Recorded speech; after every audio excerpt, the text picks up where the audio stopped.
I think at this point we should start, and I'm sure that people will, more people will join. But I think I already see 27 rooms, and we have multiple people per room, Okay. so Good. I think we're good. Yeah. Well, do you want me to start, or did you want to say anything first, or what? I I'm not the person of the long Okay. introductions. Well, I can jump in. I can jump Okay. in. Let Okay, me I just just, want, yeah, the go only ahead. thing that I would like to say at this point was that we are really grateful to have you here. For those of you, I don't think that there are people in the audience that they don't know the incredible work you have done, both in series and in films, um, in the United States. We are very lucky to have you here for the second time, and I don't know. Thank you very much, Dan, for your generosity and for coming here. Well, I want to thank you because it was a great experience for me the last time I was able to come 2 years ago. And, you know, one of the very few, well, there are a few silver linings to this terrible time we're in. And one of them is that Zoom meetings have allowed me to participate again. And so I'm very, very appreciative of that. I love, uh, I love speaking to young filmmakers. I just love it because, you know, I love your aspirations and your you know, trying to find yourself through stories and wanting to tell them. And that's what my passion is too, is to tell stories. And that's what I thought maybe I'd talk about. I didn't have much time to prepare because I'm actually using this time down to actually finish writing a book I've been wanting to do on directing series television. Which I'm almost done with, and it's going to be published next year. So I'm very excited about it. And I thought, well, I have a couple of, I mean, what I really want to do is be of service to you guys. So I'm going to want to open things up to questions as soon as possible. But I did think that I might, I thought, well, maybe one thing I could do is just read one of the chapters that I've written, because as I started to think about what I'm in this book kind of addressing mainly directors. And I don't know how many among you consider yourselves directors also. I know primarily this is developing the material. The focus here is on that. But it's really interesting to me that how we're all storytellers, directors and writers, and really anybody who works in film. I think the best people at it are those who consider themselves storytellers, no matter what department they are, because everything really needs to serve story. That's really all we're doing, is telling stories. And you know, I try to let all of my creative decisions be guided by that. So discovering the story is one very important thing, and then telling it. Those are maybe that's one way to kind of break down what we do. And as I was thinking, you know, in this book, it was like, you know, what do I want to tell directors? You know, I have many chapters in it about camera and other things and all that, but you know, I realized in the writing that my main focus is on story, is on uh, finding the story that you're telling. That's a huge imperative. And there's so many things about, you know, stories aren't just what happens. Stories are, our job as tellers is to kind of convey the meaning of what happens.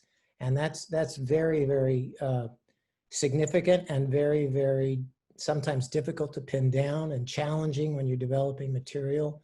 And I think that, you know, if you just think about, you know, wanting to make what's an amazing thing that could happen, that's great. But if it's not serving a deeper intention, if you haven't really defined for yourself why you're telling this story, what is it about it that fascinates you, that makes you think it's worth telling, then it's likely not to fascinate anybody else. So I mean, you can occupy people's attention by flash or whatever else, but if you're not serving story, you're really not taking advantage of the opportunity. So I'm a little mixed on how to proceed because I do really want to take your questions. I mean, my work has been almost exclusively in episodic television, and I've had really many interesting opportunities. One thing I've been able to do, which I'm very grateful for, is I've been able to work in a wide variety of genres and different kind of comedies, dramas, sci-fi, all kinds of things. And it's interesting.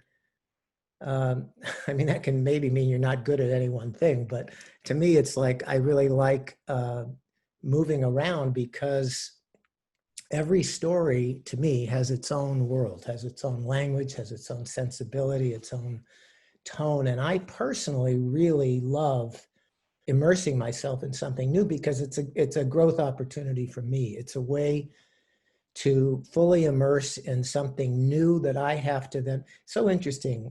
When I approach a project, it's, and I wonder if this is true for you in the writing of it too. It's like there's something out it starts outside of me. It's something that's other. But to tell it, I have to make it mine. I have to own it.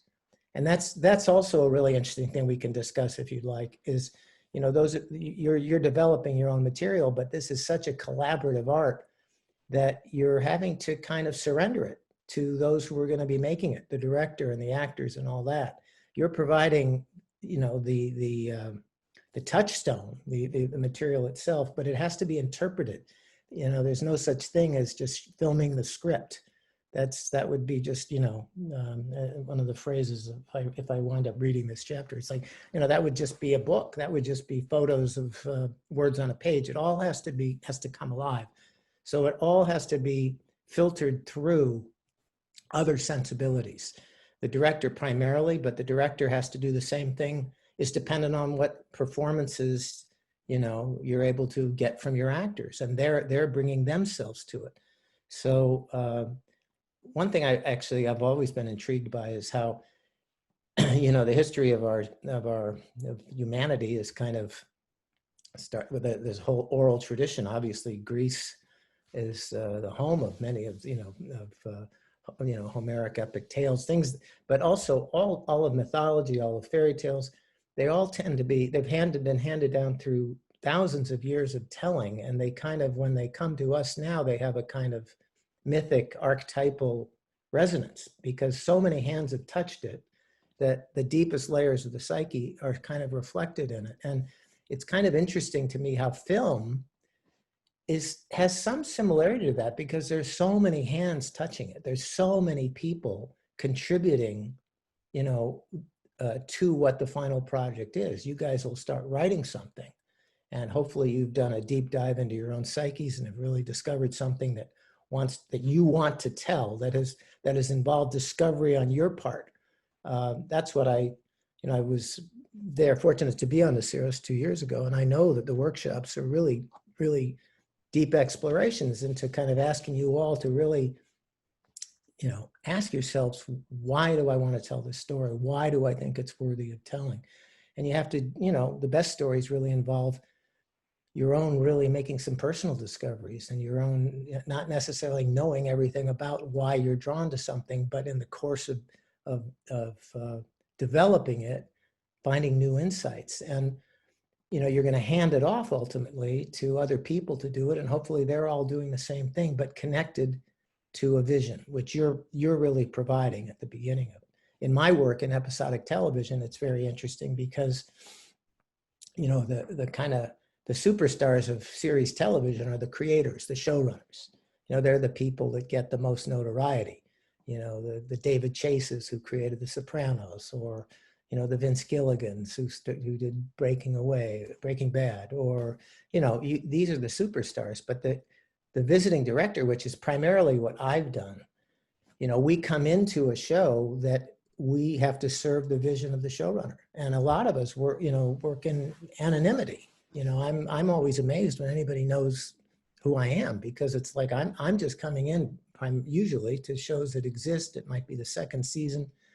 And my job is to, you know, understand the vision understand what the big story is, and then fit myself into it. I get like a chapter in the telling of the story in an episode. But the only way I can do it is to own it, is to make it mine, is to understand, okay, what is the vision I'm serving? But then it's up to me to bring myself to it, to see what I can contribute to that, not to change it necessarily, but to deepen it, to enrich it, to complicate it. And so the original vision is my inspiration, but then I have to own the story. I have to make it mine, although I'm still serving something that started outside of me. And I'm still trying to then hand it off to the next person who's going to tell the next story and try to kind of provide them with more material that can enrich their imaginations. So I'm kind of fascinated by this whole issue of story. And I guess we each come to this, for different reasons. To me, I mean, I look for stories that I'm fascinated by this notion of what story are we ourselves in. It's like, I think, and I'm going to read this chapter, I think, unless it bores me while I'm reading it, but I'm going to talk about a few of these things, but let me just kind of platform it a little bit for you. My notion, which I try to say in this chapter a little bit, is that that's how we make sense of our lives. We tell ourselves a story about who we are, and we don't really make it up ourselves, or we don't consciously make it up ourselves. We're imprinted generally from infancy, with our circumstances that we're born into. There's a story that we play out within our families. It's like, oh, you're the one who does this, or you're the one who does that. And we create ways of making sense of the world, which is like a narrative. And, I think, for me, so much of my life in the arts here is trying to really understand the story I'm in, because it's like if we don't understand it, if we're not conscious of it, we're acting it out. And often it's not a good story. Often it's a story that can lead to suffering. It can lead to definitions of who we are that we haven't chosen, that don't really reflect who we are, but they conform to the situation we were born into.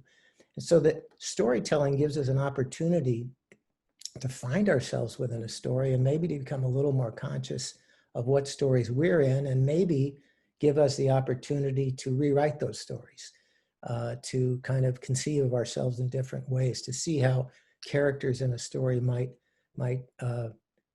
deal with circumstances maybe differently than we did, and then open our imaginations up to more stories. I'll say in this chapter, it's like therapy is frankly often a matter of getting a new story for yourself. That I think I say, and I know I say it, and I'll read it, but therapists understand that the job is getting someone to change the narrative that they've always lived by, understanding it, and maybe seeing it's not the best narrative to live by.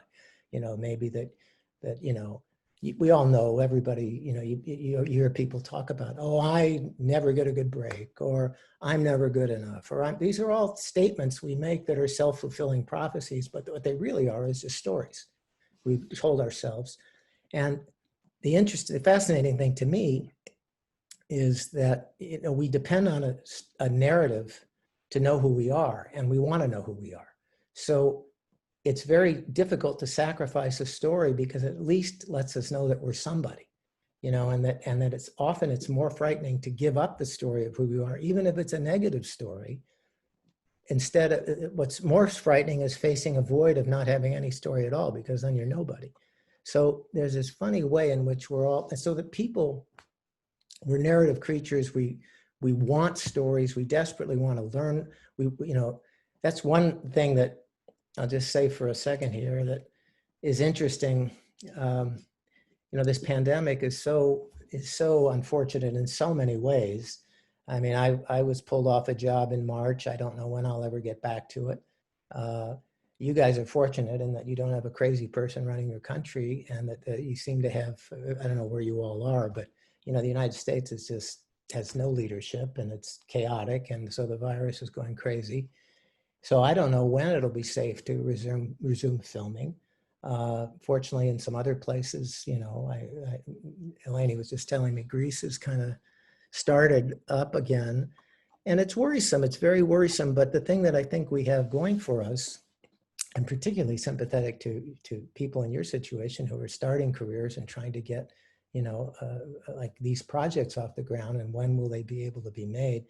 But the thing we have all going for us is that stories need to be told. People are going to need stories. So this will pass, and there's always going to be a great hunger and a great thirst for stories to be told, because we're looking for that. And we're also looking for, I find another interesting thing about stories is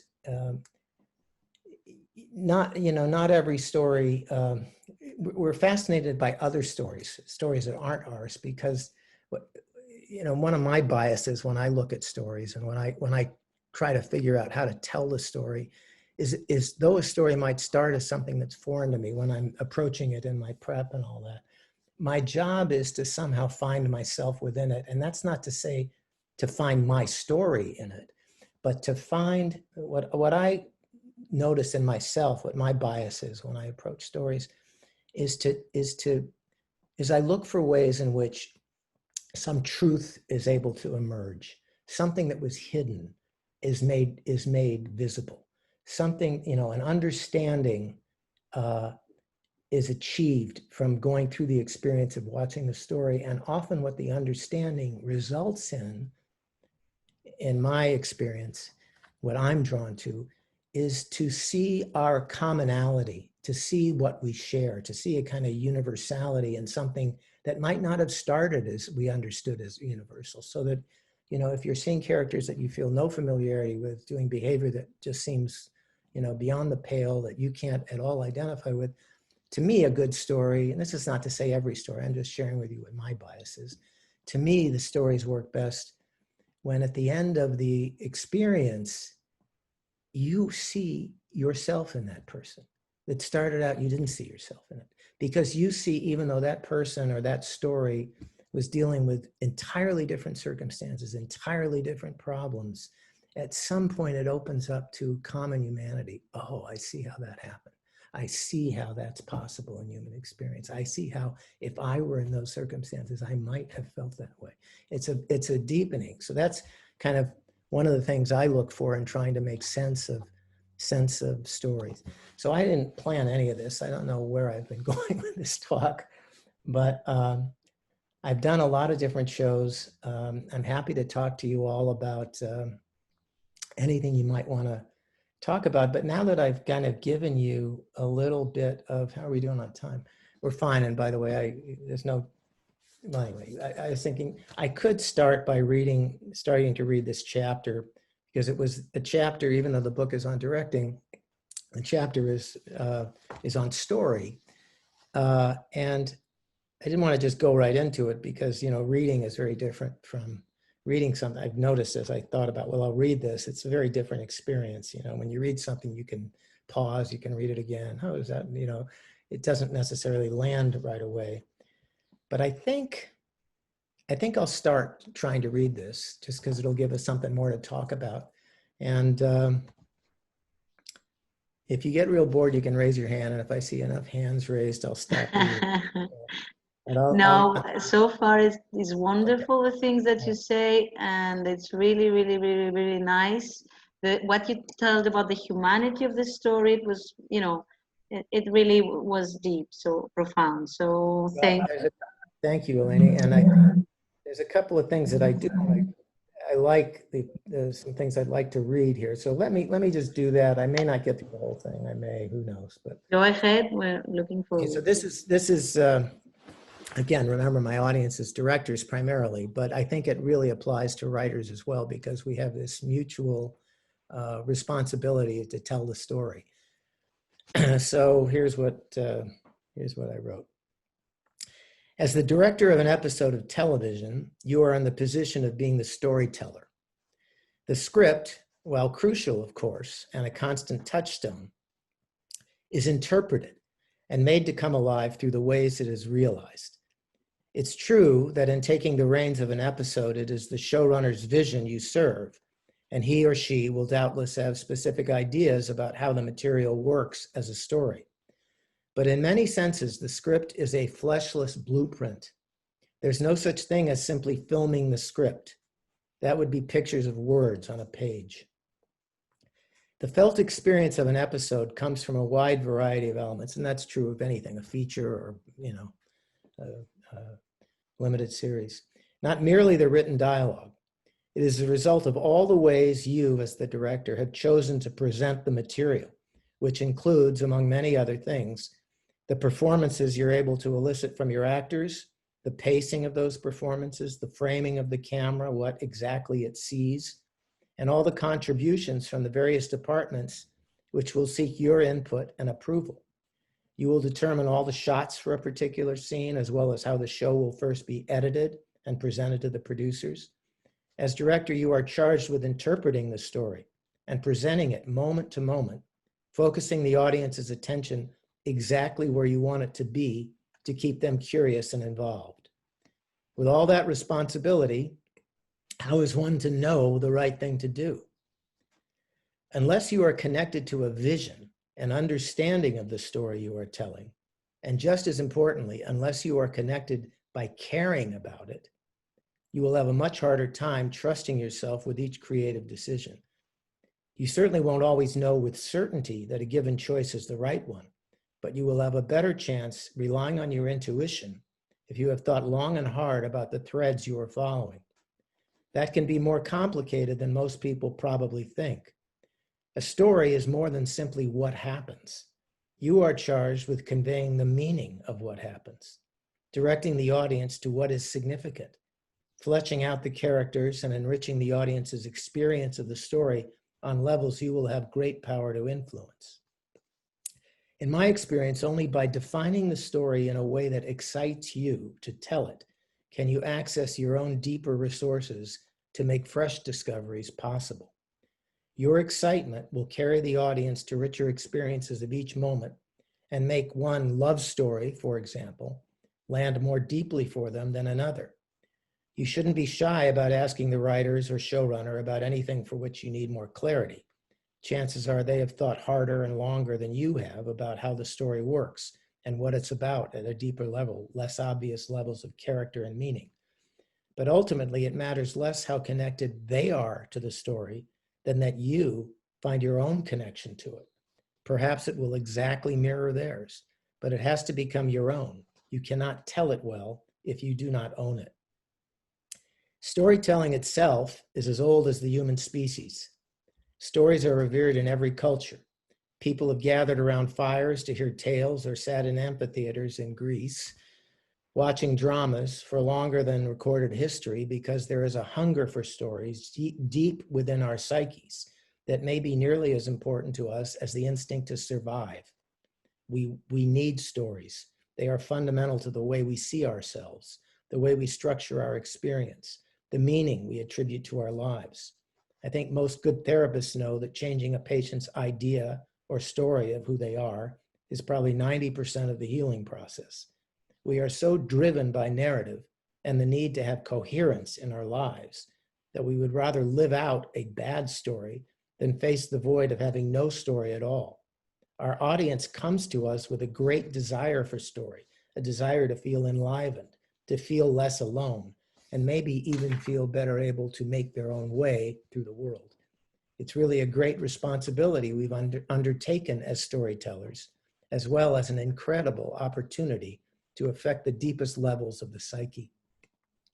It's useful to remember that sometimes what's most powerfully working in your favor is the audience's own imagination.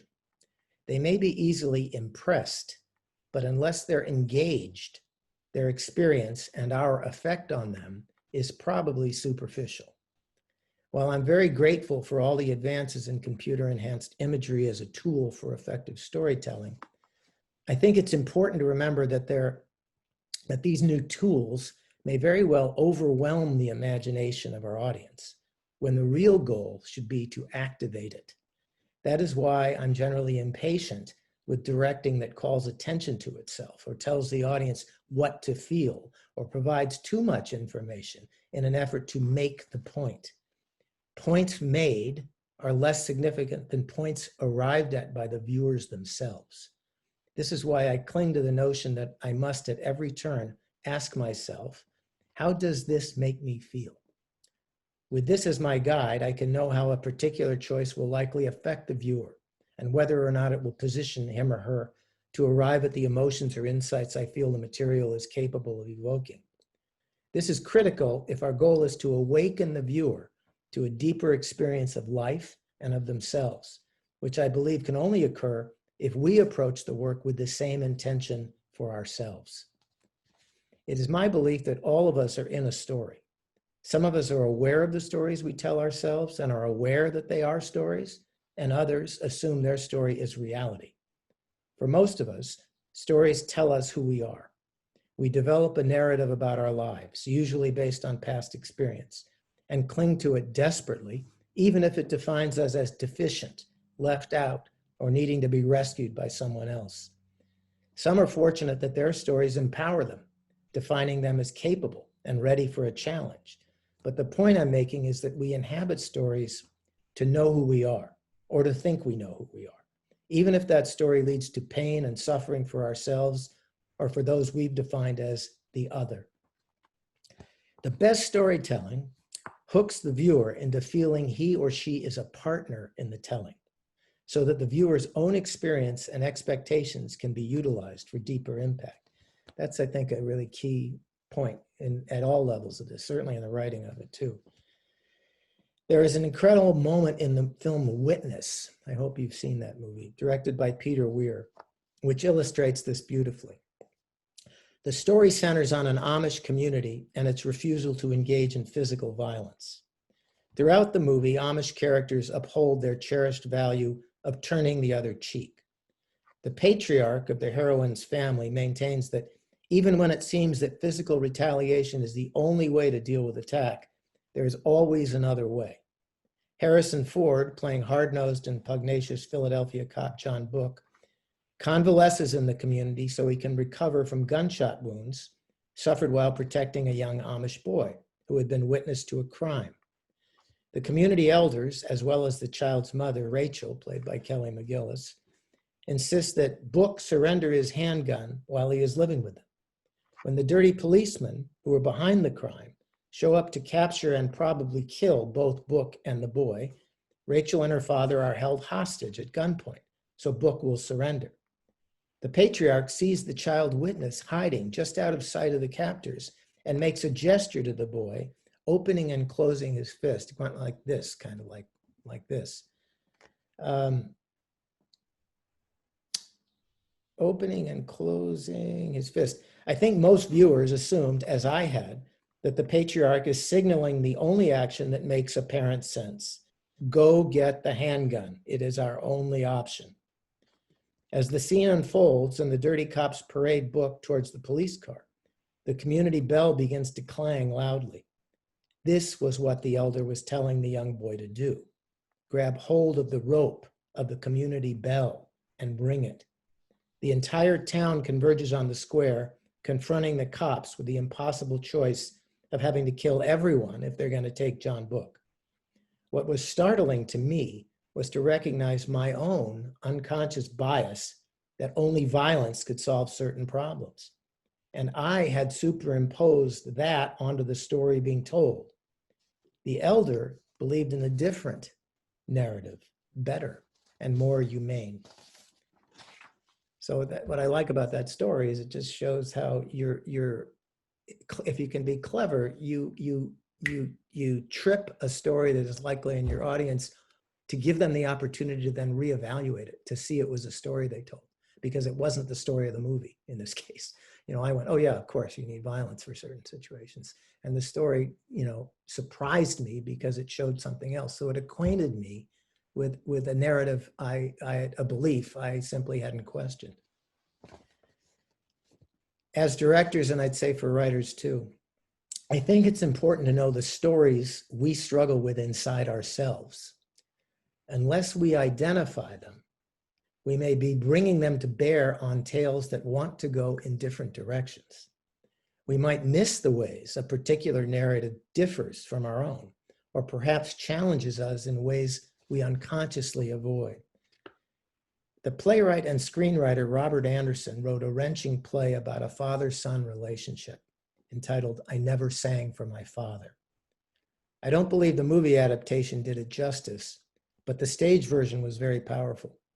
It concerned the relationship between a dutiful middle-aged son and his charismatic but overbearing father, once a dominant figure in the world who now in old age is unable to accept his declining powers. This self-absorbed and narcissistic father has emasculated his son by over-relying on him and not allowing him to live his own life. The son had never been able to stand up to him for fear of offending, hurting, or provoking the man he idealized and admired. The climax of the play involves the son confronting the father, whose incessant demands have forced the younger man to sacrifice his own ambitions and hopes for his life. In a post-performance question and answer session with the playwright, Anderson was asked to describe the writing process of the devastating final father-son encounter. He shared how this was very much his own story, and that he, like the protagonist, was paralyzed when it came to claiming his own life if it meant disappointing or hurting his father. When writing the scene, he repeatedly came up against a brick wall because he had, in fact, never confronted his dad. He recognized that his imagination was stuck in the dependent role he was playing in his own life.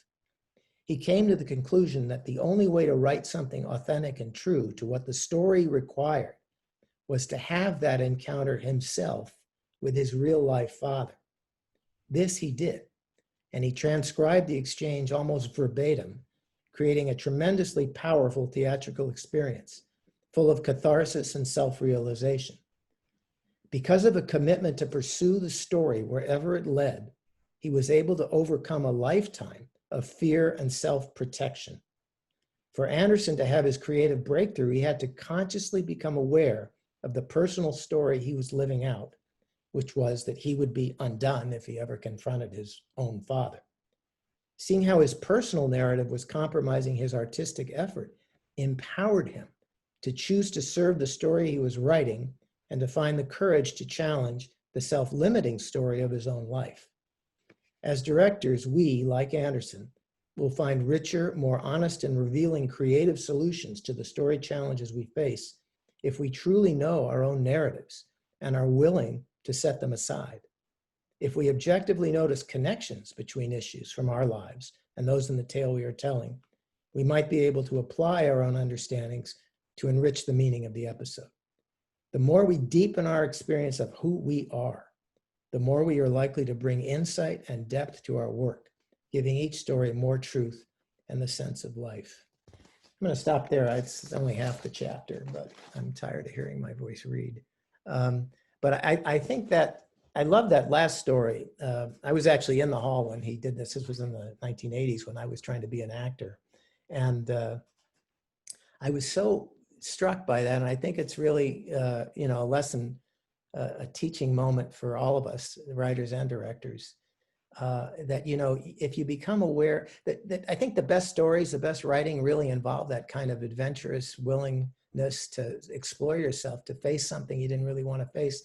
And it's so great because stories have their own rules, their own logic. And it's like, once we commit to this, it's really brave to commit to being a storyteller. If you approach it this way, because you find out the logic of the story, what wants to happen, what is the truthful thing that wants to happen, because it makes you, in this case with him, we see how he had to face, he couldn't write a good story unless he faced his own beliefs and challenged them and challenged, these assumptions he had just accepted.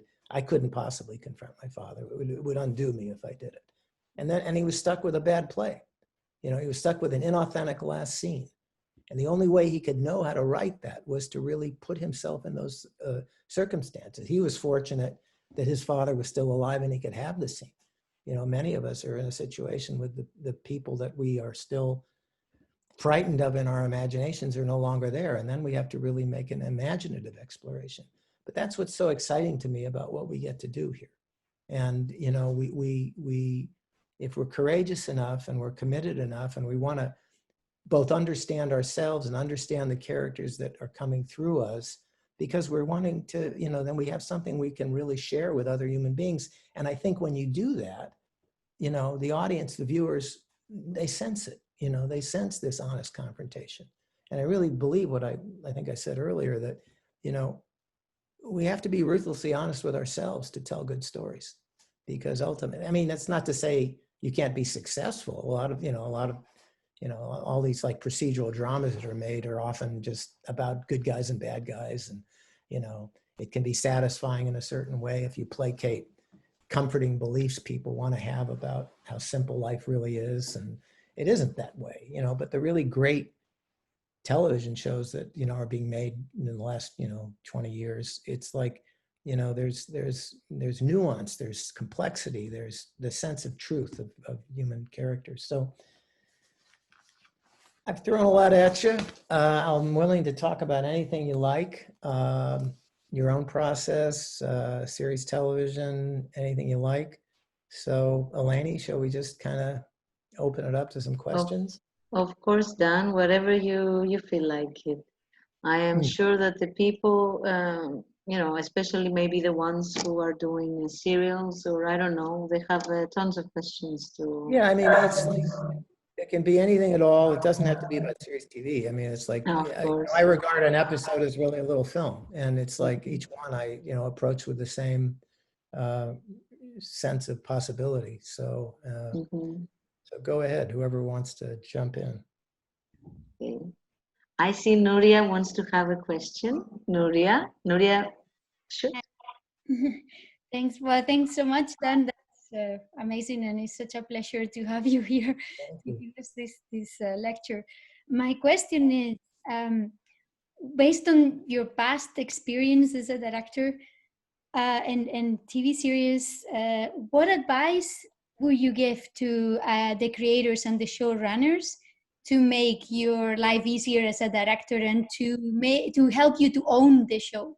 Very, very good question. And I have it's interesting because in writing this book, that was a key question. I realized deep into the writing, I said, well, I have to have a chapter on working with showrunners, because that's a huge one. It's really interesting. I think the biggest thing I would say is provide, as best you can, provide a vision. Provide a vision for what you're going for. Really understand as best you can, not just what the story is, but how it works at deep levels. What are the overarching themes? That's what I'm always asking a showrunner when I start a job, when I get an episode. I said, okay, I see this happens and this happens. And I'll form my own opinions about the script, and it'll speak to me in certain ways. But I really want to understand, why did you write this? What is this episode really saying?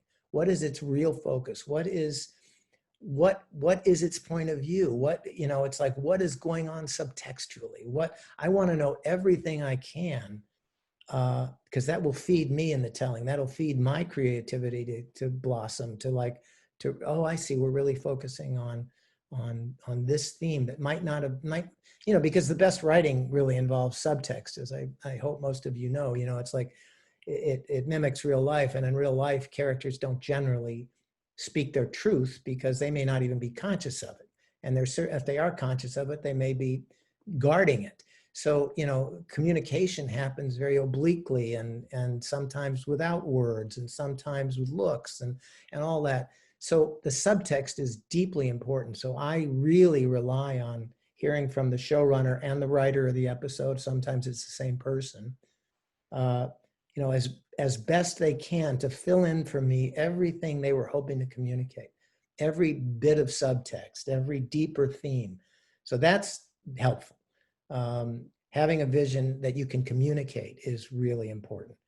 Then I'd say also what's important is recognizing that in a significant way, not to micromanage, because that can cut you off from your own resources. The parallel in how a director works with others is, when you direct actors, one of the things that people often say about that is don't give line readings. What that means is, you know, if you're having trouble with getting the performance you want, don't try to avoid coming and saying, no, you should say that line like this, you know, but I want you to tell her, you know, it's like, don't give that line reading, you know, because then the actor is just mimicking you. It's like it's not coming from inside. And that's one reason not to say it, but a deeper, more important reason not to do that to an actor if you can avoid it. Sometimes you have so much trouble communicating, trying to honor their process. You know, I've had it, you know, sometimes an actor say, just tell me how you want it said. You know, I'm trying to understand what there's all those backstory stuff, but just tell me how you want it said. And that's very refreshing when it comes from them. But the deeper reason you try to avoid doing that is because you may get the actor to say that line exactly as you heard it in your head and you want it said. But what you've done is you've cut them off from their own instincts. You've made them, the next line might not be very good. The next, you know, it's like they're not connected to the reason why the line wants to be said that way. And so what you want is the creativity of for the actor to be connected, to bring, you know, him or herself to the project, because they're going to make discoveries that are going to make it better. That's one reason. Another reason is, you know, when you speak only in terms of the result, you've heard it a certain way. This is, by the way, important for writers to know too, because more and more writers are on the set these days with the director. And, you know, sometimes, which I don't really mind if they understand that I have a job to do and that I'm interpreting what they've written. I can't just, you know, it's like sometimes writers, you know, when you write, you hear things a certain way. Oh, I know my actor will say it just like this, and they'll say it just like that, and it'll look just like this. And, you know, it's like you have an image in your mind, but that's, you know, that's not necessarily what it's going to wind up being. For one thing, you know, you might be imagining some physical location that doesn't exist. You know, it's like we're dealing with reality. We have to deal with real life actors, you know, in real life situations, in a real day's work with the sun and the place the sun is, which means you can film, you know, it's all kinds of real situations. And a writer has to be sensitive to the fact that their work is going to be interpreted. And it doesn't mean that it's worse. A lot of writers just think it's not exactly how I wrote it. It's not exactly, you know, it's like, you got to develop, my sense is that the best showrunners are those who appreciate that, you know, maybe their work can be enhanced, you know, appreciate what a director brings, appreciate what an actor brings.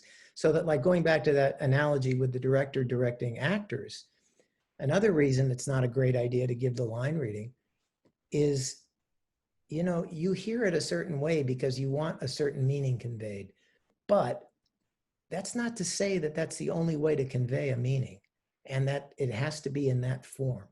You know, sometimes an actor will come up with a very surprising way of doing something that far exceeds in quality what you thought.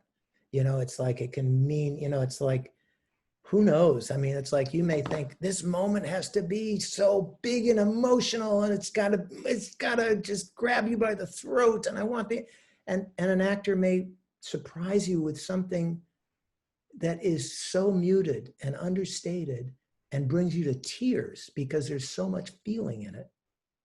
And, you know, those are the moments you're so grateful for and you're so appreciative of how we each bring something to this. That's not to say that somebody being quiet isn't, another actor might just be out of the scene and being a bad actor and all that. That's not to say, I'm just saying, and that's the beauty, that's the one thing I so love about directing and what I meant about the importance of the fundamental question for a director, and I think probably if I were a writer, it would be the same question, is how does that make me feel? How does that make me feel?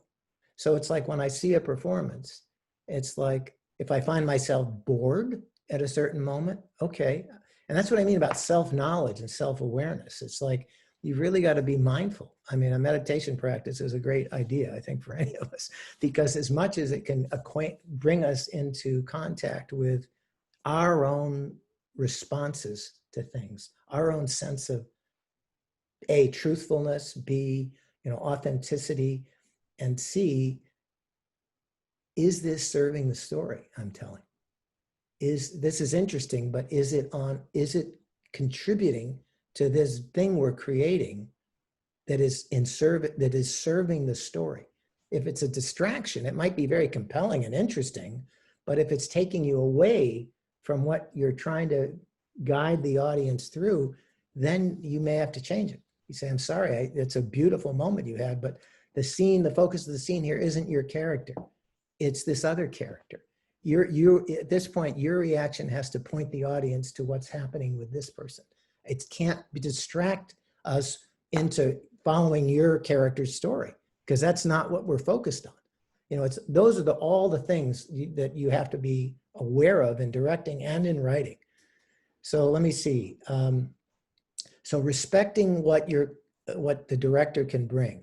The writers also generally, you know, generally should leave. Well, it's funny because showrunners have a much more involved relationship often with the cast, because they're with them for the whole series. They've been involved in the casting of them. As you come in as directing an episode of a show, you're the temporary person, but you also have to be the one who's dealing with the actors. So you have to, as a showrunner, you have to respect that, not to interfere with the director's process, because getting a performance is a very subtle thing, and it's a very hard to define thing. And a lot of writers don't understand actors and don't understand what it makes sense to hear if you're an actor trying to reach a certain performance. A lot of writers tend to think, well, I'm just going to give a lot of information because it should be about this and this and this, and what I'd like is this and this, and you should do it this way. And it's like, it can overwhelm. It's not always very, you know, some writers are brilliant at understanding how actors work, but others, you know, think it's like they're knobs on a television set. You just turn this up a little bit, just be this way now. It's like, this is how I heard it, so do it this way. You know, it's like the director's job is the one to really interface with the actor, work with them, get them to, I mean, it's very mysterious process. It's getting a performance. You have to sense, in my experience anyway, it's like, you know, I have to sense when the actor is really ready to do this take. I may go in and give a note that is just one word or just one phrase, because I'm sensing where they are, what might, you know, awaken them to some moment that I feel might be within them. And, you know, if I talk too much, I've lost it. If I get them to think about another thought at another point, they, you know, they're off. They've lost a connection that hasn't yet had a chance to come out. So that's another thing. And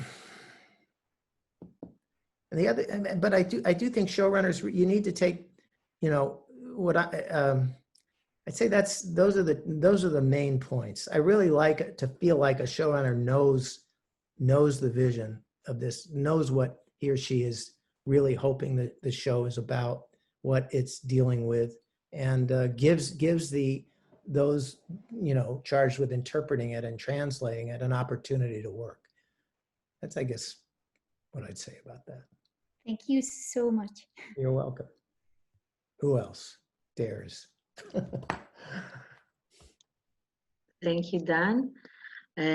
Yes, that's a good question. Who else would like to ask something? I'm just looking at my chat, and I saw that Ana Magallon has a question.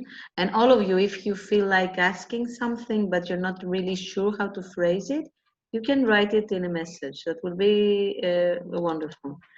And the question is that, Dan, would you reject a project because you don't believe in the truth that the writer wants to convey? If you, for example, you don't think that the narrative will make the world a better place? Yeah, you know, it's so interesting. The question is absolutely yes, but what I want to qualify it with is like, that happens when I get submitted, you know, feature scripts or pilot scripts or things like that. That at that level, I really, you know, I have the freedom to make a decision whether it interests me enough to go into it. So that's absolutely the case.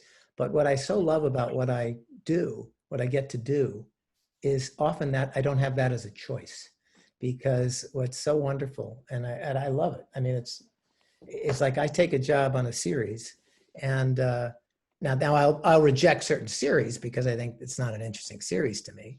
But if there's a series I really like, or I'm intrigued by, and I'll say, okay, I'll do it. I have no idea what script I'm going to get. This is scheduled maybe 3, 4, 5 months in advance, and they haven't even started writing the scripts. And, and they don't give the episodic director their script until maybe the night before you start prepping. And you don't have much time to prep. You have 7 or 8 days before you're going to be shooting it. And so, and it's like you're getting a chapter of a book, and it's like and you don't even know necessarily what it's going to be. So you wind up walking into work or the night before work, and you get this script, and if it's terrible, you really don't have the option to quit. And what I love about that, I mean, I hate it when I get a terrible script and I'm gnashing my teeth, but that's where in retrospect, it's so exciting because it forces me to dive deep and to find, okay, how can I make this interesting? What possibly could interest me about this? Where is it? And I have had many experiences where, it's funny, my wife always jokes with me because when I get a script, often my first reaction, I read it and I got the worst one. Because it's like I don't see yet how it works. And it's like I'm afraid, oh my God, it's going to be terrible. I'm going to fail. It's going to be embarrassing. It's going to, And part of that is, that's purely it's my ego. It's like getting worried about how it's all going to turn out. But it's also ignorance. It's like I haven't spent time enough with it. I mean, there are sometimes scripts just pop. I say, oh, this is great. It's going to be fantastic. I'm so excited. But often, especially on good shows where I know the writing staff is outstanding and the showrunner is brilliant, and I get a script and it just doesn't work, well, then my job early on is to really explore. That's when I really want to lean on the showrunner, go in on the writers to tell me, what are you working on here? What am I not seeing? I mean, it's generally not telling them, what didn't I see? I thought this sucked. It's saying, tell me about what you're working on here. And then I start to mix with it and connect, and I see, oh, this is interesting. I hadn't thought that this really might be a story about X, Y, and Z that I hadn't understood. And seeing in that light, oh, now I can kind of see how this scene later would be interesting from that point of view. So, so that's exciting. But then there are times, it's true, you get something that is just not very well thought out. And then it's my job to try to make it make sense. And that's when I have to really ask all the questions. What could make me care about this? Okay, I see what's happening. What could make me care about this? And then I'll try, and there's very little time because you're preparing for it to shoot very shortly. And there's a million other things you have to do besides rewrite the script. You have to cast it, you have to pick the locations, it has to be scheduled. But that's when I'll do my best to come up with suggestions, and they sometimes can't be accepted. They say, sorry, this is what we. Sometimes you'll find out that in series television you'll find out, well, this episode has to happen this way because it's setting up something for the next episode. So sorry, we had to introduce. I think when I was there 2 years ago with you all, I shared a story that I actually wrote a chapter about it. How I was doing a great show, The Americans. And, I got this script that just had a scene that just stuck out like a sore thumb as just being without any merit. And it was introducing a character of a priest and who we never had met before. And it just didn't seem to work. And I explored and went around and around on it with the showrunners, who were brilliant guys. And they basically revealed to me, after they hemmed and hawed and tried to come up with, well, it's here for this reason, and this is also what it's about. And nothing was really terribly interesting. And then they revealed, oh, and also, in the next episode, our 2 lead characters are going to get married, and we need a priest who's going to be able to marry them in the Russian Orthodox Church. So we had to introduce him in this episode. So then I said, okay, so that's the real reason for this. Thanks for telling me. And I just, you had to just suck it up. Okay, I'm going to do my best with it. It's not very interesting. But because I was so wanting it to make sense, I had a great experience. On the day of shooting, it finally clicked for me, a way to make sense of this character that enabled me to completely change the subtext, completely change the backstory, which wasn't ever part of the script. See, that's the thing I have in my arsenal as a director, working with actors. It's like I often will be able to make a scene compelling, to me anyway, and I hope to the audience, by changing the subtext, changing the backstory, changing who someone is, and so that their dialogue is emanating from a different place than what the writer may have thought.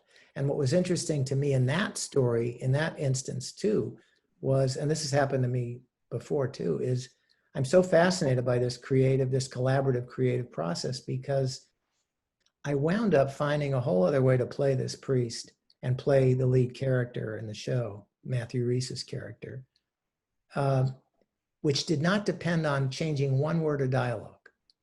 I completely flipped the power dynamic of what was going on, who was controlling the scene, what was really happening below the surface. I completely flipped it. It worked perfectly without changing a word of dialogue.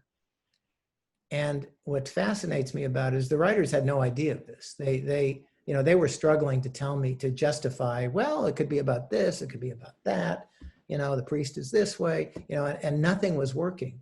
But when I got to this new understanding, and then I saw that I hadn't had to change a word of dialogue, it acquainted me with something that's very mysterious and fascinating, and the writers themselves were appreciative of this. We talked about it, is that somewhere, even though they weren't even consciously aware that this was a possibility they were presenting to me, they had presented me with the possibility. It had come through them with the potential that this new interpretation could be there. That, so it wasn't just their conscious resources that were at work in the writing of it, because they were connected to the story in a deep way, had lived that story. There was something that came through them that enabled me to come in from my perspective, the way I see life, the way I, to pick up something that was implied, even though they weren't even consciously aware of it. That's not always the case. Sometimes I'll see something that I think, let's change some lines and I can get it this way. And maybe that's accepted, maybe it's not. But that's what I think is such a wonderful opportunity when you get something that you just have to make work. It doesn't always work. I mean, sometimes there are clunkers of scenes that just are there, and you just try to do your best to, smoke and mirrors, distract people. Okay, the scene's over. Now you weren't too bumped, right? Let's move on to the next scene now. But so anyway, that's that. Well, thank you for the answer. Yeah. On my part, I always find it very, very, very interesting. How can you direct so different themes and atmospheres from one series to the other? I think this is wonderful. Yeah, that's another thing that I personally love. I love that opportunity. And something that struck me too, in writing this book too, is like, my entrance to this business was, I didn't, know really what I wanted to do when I got out of college. I was an English major. I got into law school. I didn't really want to go to law school. So I didn't know what I was going to do. And I just wound up not going to law school, not doing anything, just working as a waiter. And I just gravitated to taking an acting class, not because I wanted to be an actor, just because I thought, well, that might, I think somewhere I might have wanted that, but I really wanted to free myself up from wanted to be a little more spontaneous and free and all that. I wanted to change my story of my life. And I fell in love with it because I felt I was able to play and to try out new things. And for about 3 years, I studied to be an actor, thought I would do that.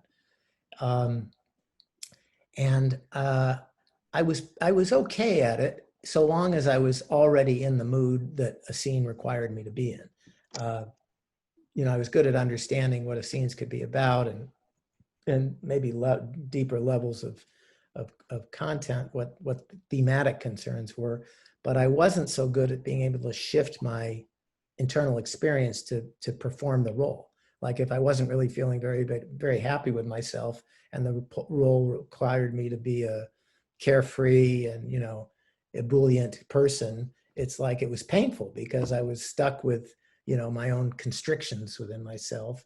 That's kind of maybe why it's so important to me to emphasize how it's really great to know yourself as best you can and use this whole journey as one in which you're really learning more and more about who you are and what stories rule you, so that you can maybe free yourself a little bit from them and not be constrained by them. And so it was painful for me often, this whole acting process, until I found when I found my way to directing. And that was like this epiphany where I realized I'm much more suited to this, to understanding things and working with actors who aren't so constrained. And then the acting experience helped me so much in directing the actors because I had ways to talk to them. I understood what their experience was.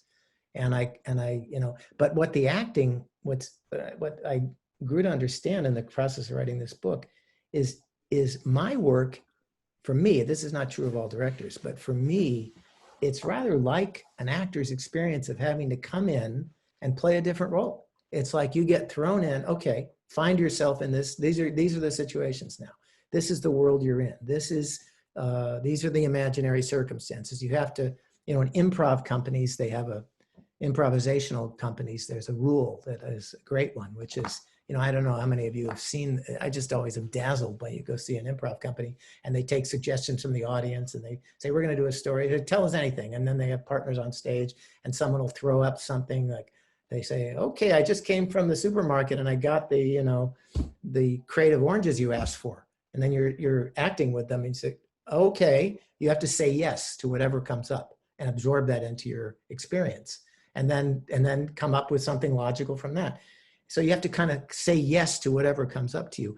And that's what I kind of love about moving from different show to show. It's like I have to say, okay, so now I'm in a world that is a comedy. And so I have to assimilate that, everything about that. It's like, you know, there's so many, you know, and so what I love is how every show is a different world, has its own sensibility, its own tone, its own values, its own backstories, its own sensibilities, really, and that affects, you know, you at the deepest levels. Like if you're playing something for comedic value, you have an entirely different way of experiencing than if you're playing a heavy drama, tragic drama.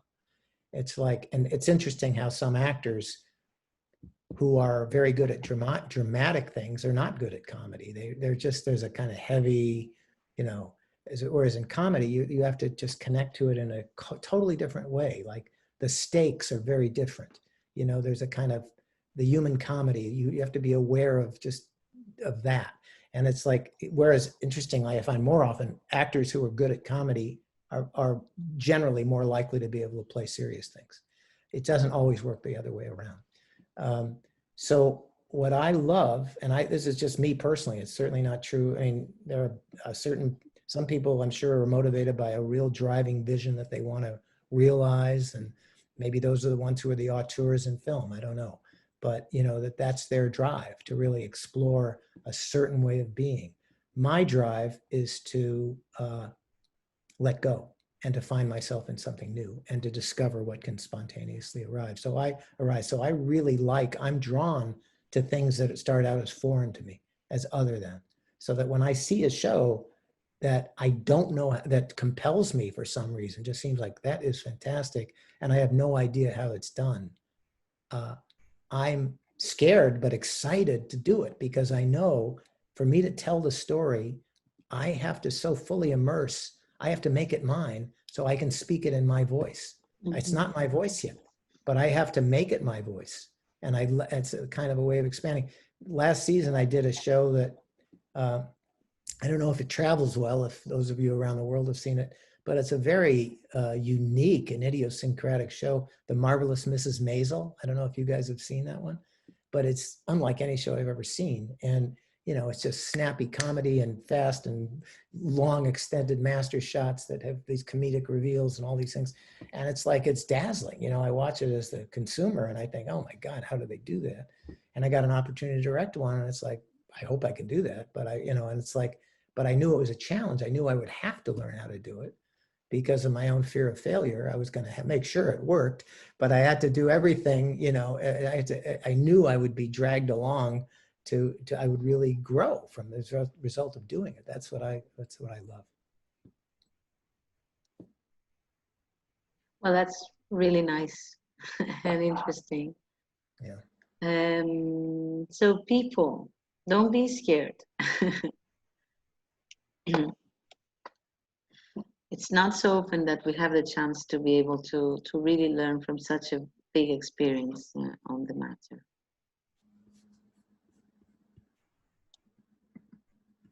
Well,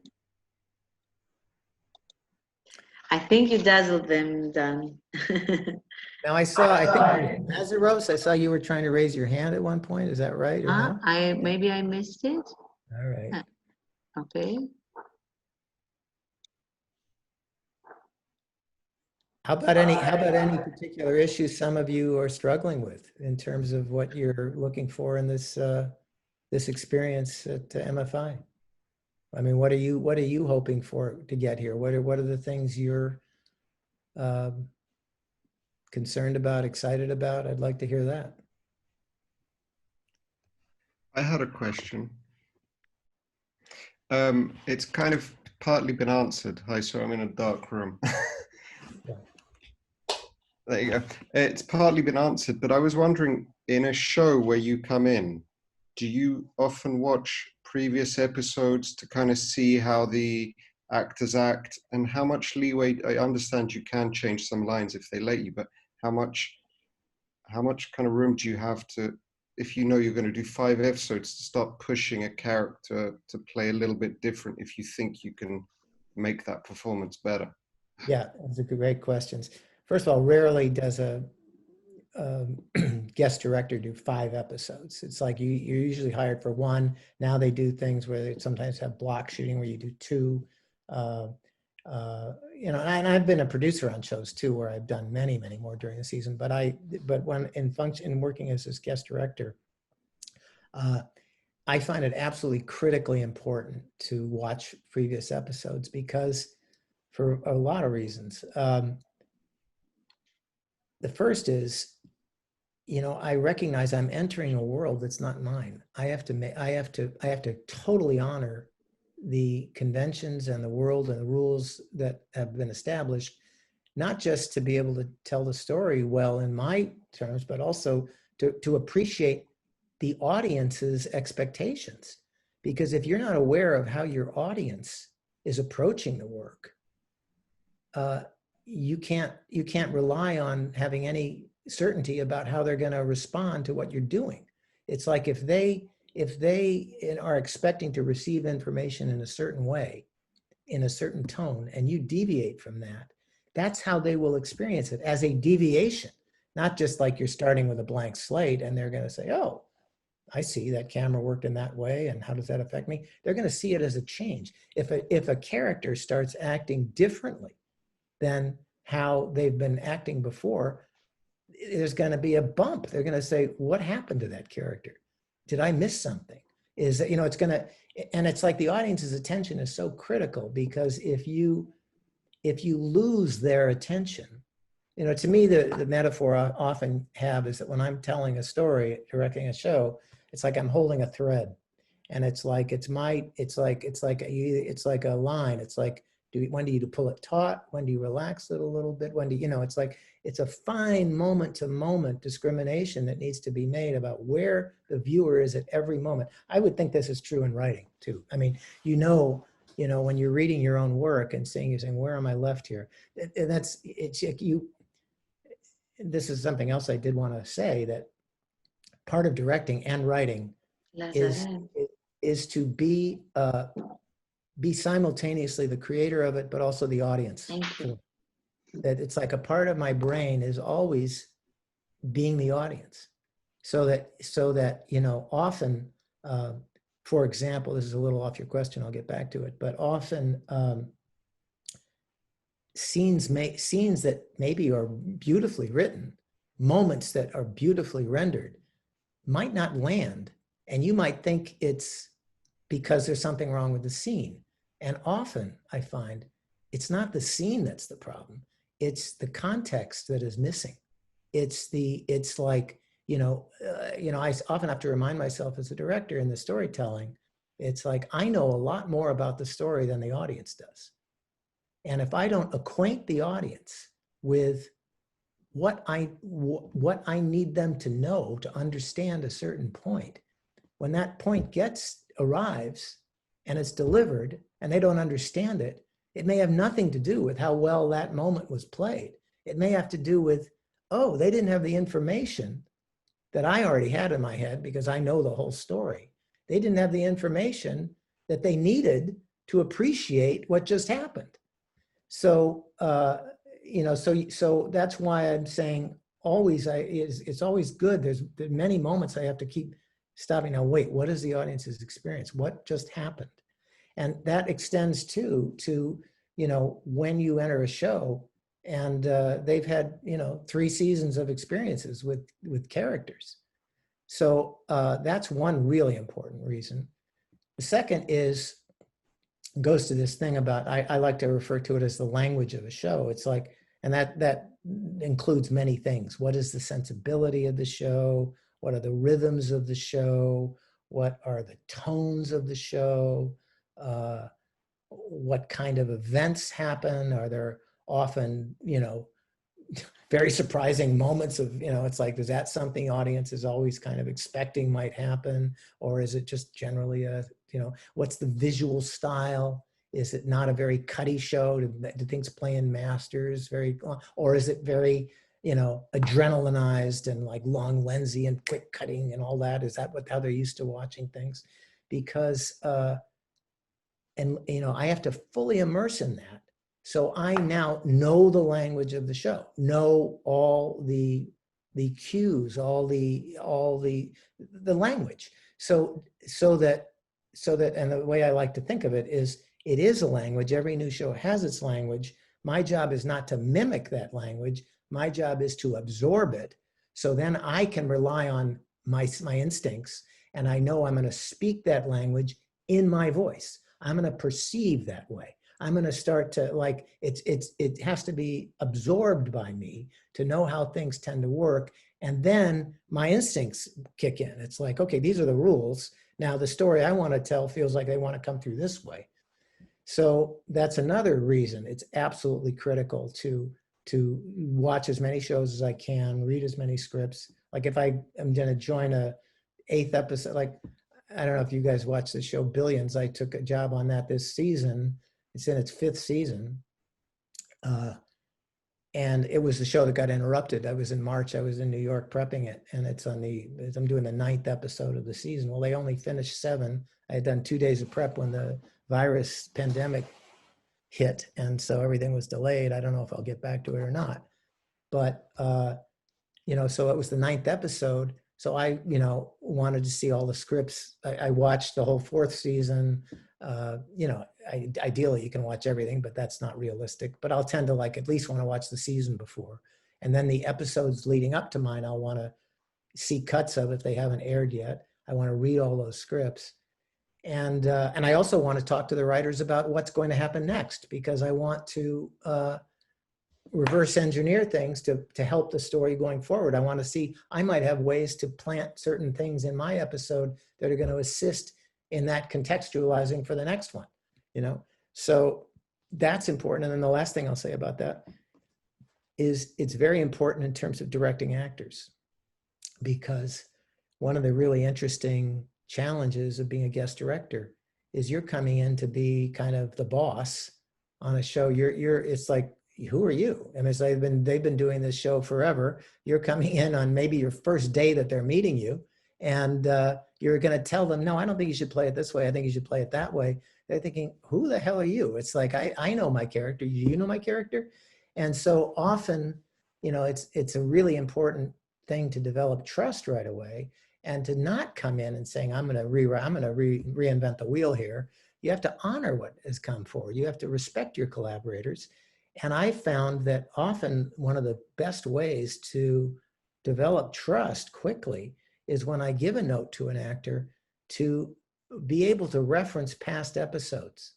And it's like, so I might come up to the actor and say, you know, I see what you're doing here. I thought it was an interesting choice, you know, playing it this way. But, you know, I don't think that's this moment in the story. I think it's rather like, you know how last season there was that moment where you confronted so-and-so and you kind of found this lovely kind of way of kind of being oblique and kind of getting what you wanted by kind of going around a little bit because you were afraid of, you know, maybe hurting this person's feelings. I think that's kind of what's going on here. I mean, I think that's really, so suddenly they hear your note, they understand, oh, this person knows my character. This person is, you know, so it's vitally important. And then in terms of changing things, yeah, that's interesting. I mean, because sometimes, you know, I'll have a strong again, it always goes back to story. What I want to serve the story. So what story am I serving?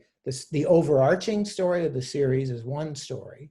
And then the particular story within this episode is another. And I may, you know, if I just come up with something that has nothing to do with any of those, then my instinct tells me not to do it.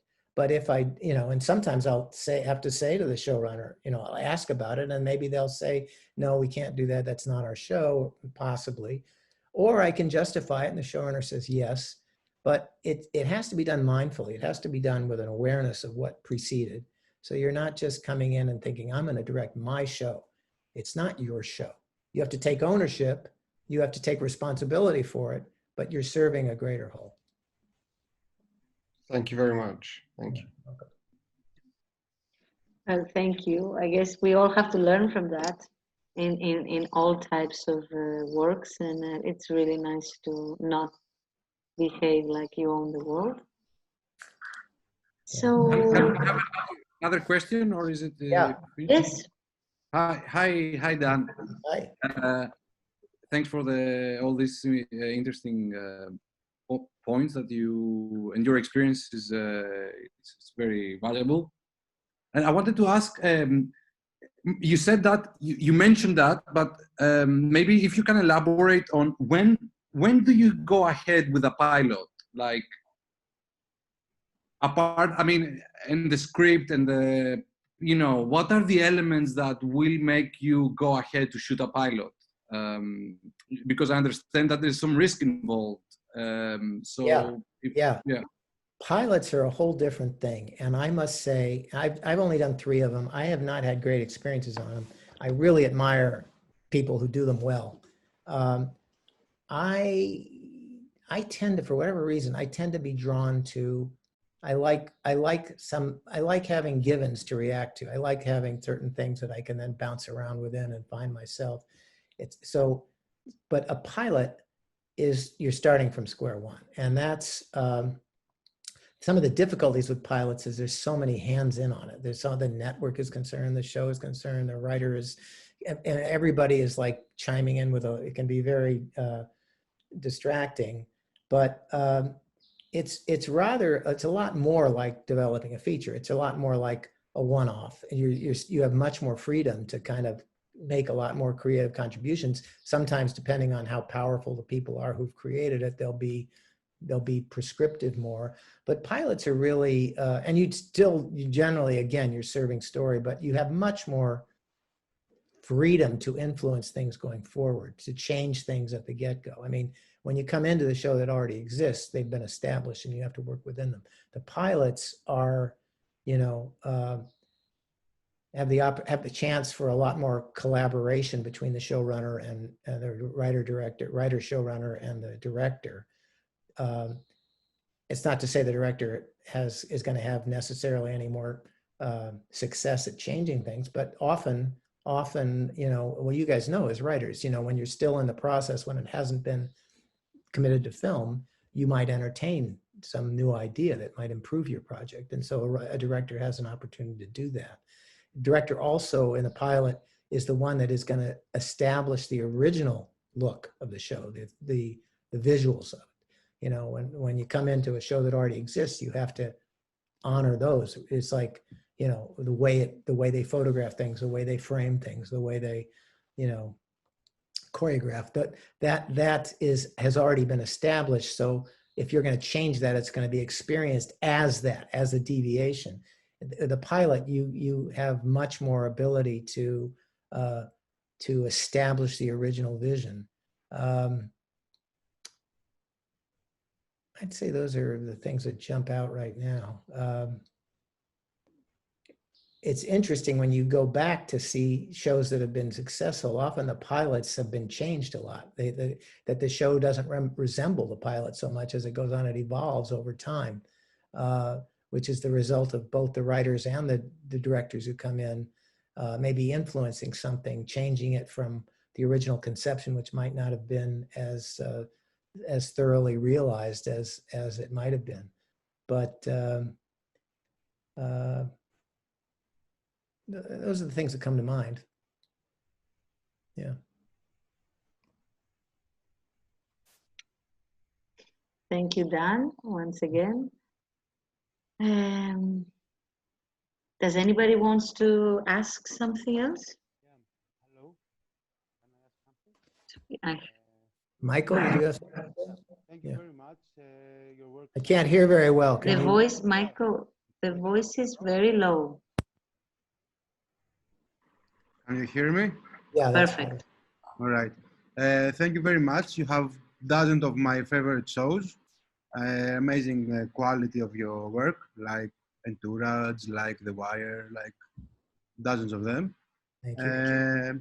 How it is something to start like on the industry of like the shows and the series, like agent, you work with an agent, or the producers and the studio like collaborate with directors and then like hire you for the gig, or like how something starts, like the collaboration with directors?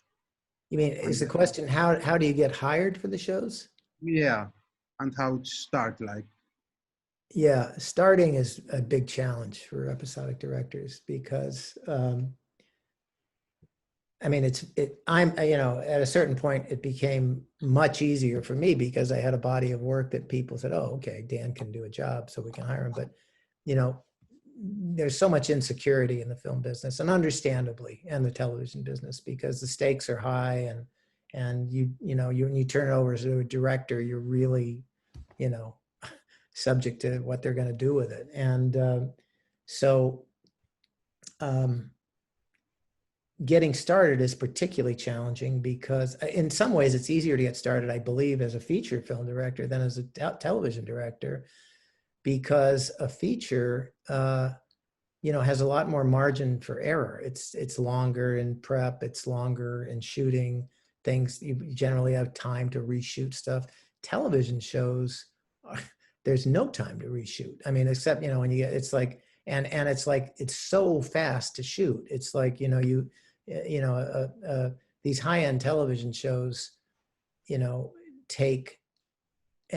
shooting takes anywhere from, I'd say at the minimum 8 days to a max. Some shows, I mean, it's most of the what we consider the really high-end shows take between 10 and 11 days to shoot. Some of them go as high as 15 or 16. You know, when you have Game of Thrones, that's ridiculous. That can be months.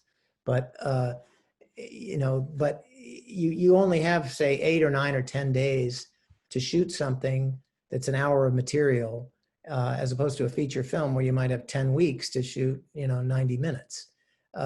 So, you know, you have to make a lot of decisions, and they have to be right most of the time, if not all of the time, because if you make a mistake, it's like having to go back and reshoot something upsets everything. It upsets not just the budget, it upsets the schedule for all the actors. It upsets the schedule for the directors who've been hired to do the following episodes. So there's, you know, there's a lot less willingness to trust someone without experience in television. So when you don't have experience, it's very hard to get started.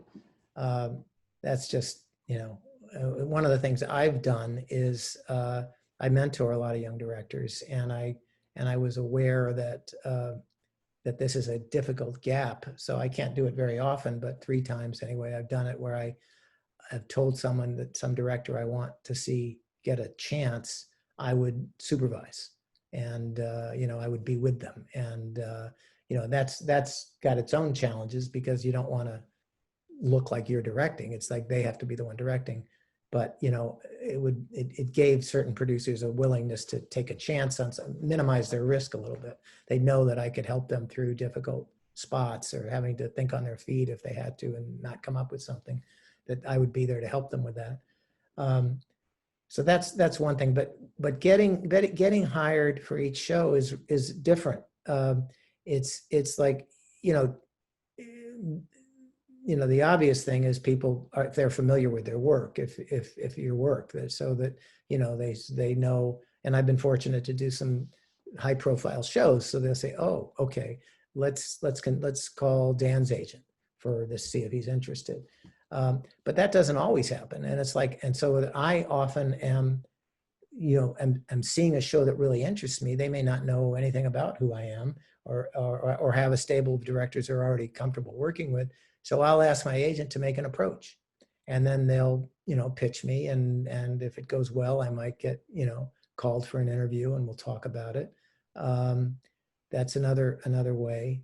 But it's not easy, particularly when you're getting started. I mean, now what's happening is a lot of newer directors are getting a chance because there's a long overdue emphasis on finding, people who come from different backgrounds, who have and women as well, who have been excluded. So now there's more of an effort of a willingness to kind of go with less experienced people if they think we can, diversify the ranks of working directors, which is a great thing.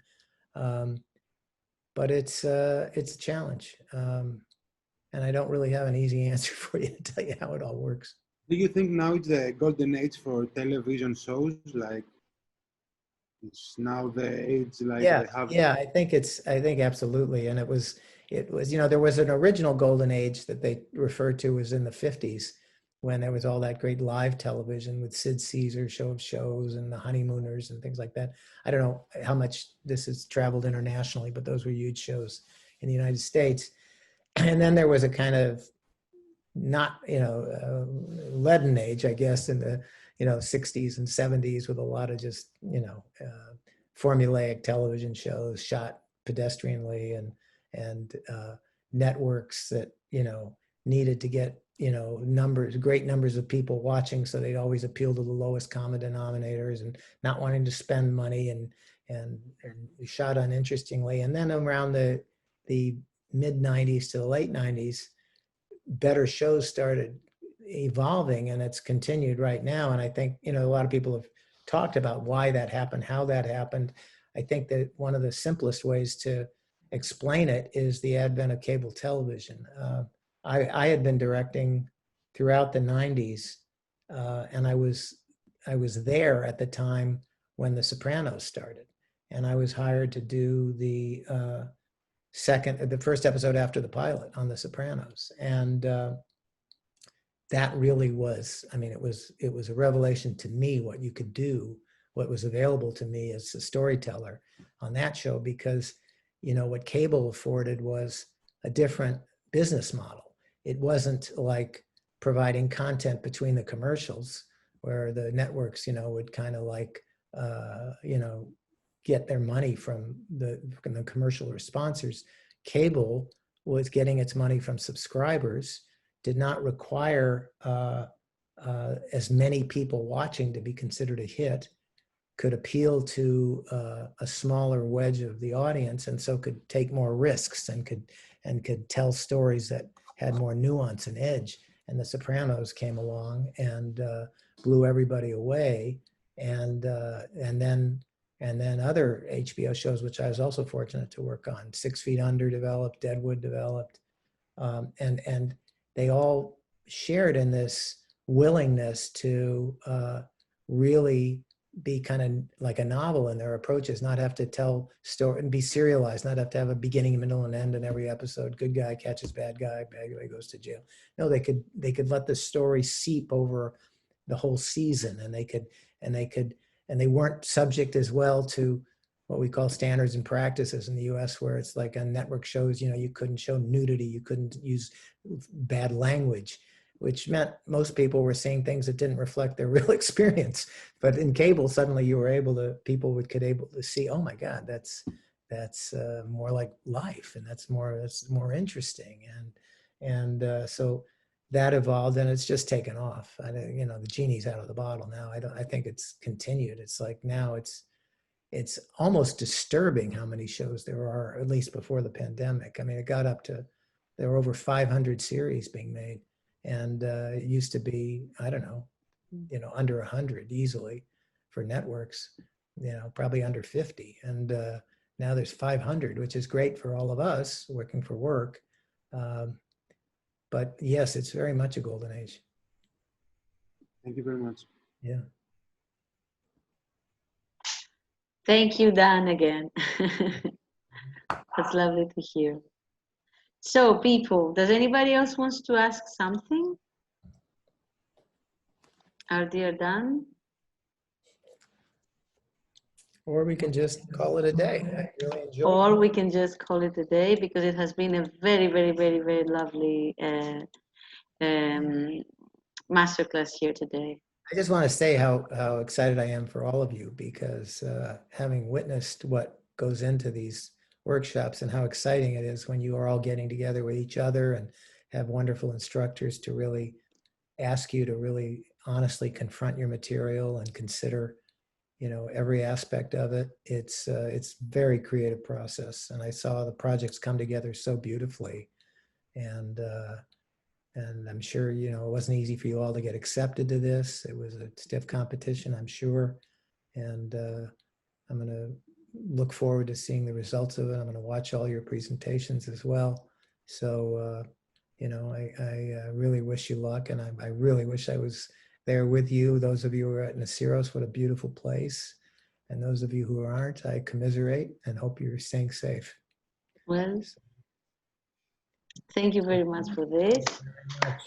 All right, thank you. One applaud the normal rate. And if, yeah, okay. Okay. So Thank you, Dan. Thank you, everyone, for coming. See you tomorrow. Thank you. Bye.